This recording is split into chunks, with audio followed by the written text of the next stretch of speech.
আসসালামু আলাইকুম গাইস। আজকে আমরা গিয়েছিলাম ওয়ার্ল্ড র্যাঙ্কিং স্ট্রিটে। সো ওখানে অনেক ধরনের স্টল বসেছিল। সো আমার নানুর থাই স্যুপ খুব পছন্দ, তো আমরা একটা থাই স্যুপ অর্ডার করলাম। ট্রাস্ট মি গাইস, থাই স্যুপটা খুব টেস্টি ছিল। থাই স্যুপে ছিল বিভিন্ন ধরনের থাই পাতা, চিকেন, মাশরুম, তার সসও অ্যাড করেছিল। সো আমার মাম্মিকে তখন খেতে খেতে আমি বলতেছিলাম, মাম্মি থাই স্যুপটা অনেক টেস্টি হয়েছিল এবং খুবই মজা, আমার কাছে খুবই ভালো লেগেছিল।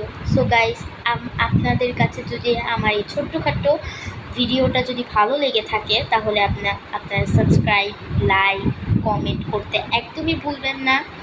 এটা হচ্ছে আজকে আমার ছোট্টখাটো একটা video. Tata, bye bye, see you, আল্লাহ হাফিজ, থ্যাংক ইউ।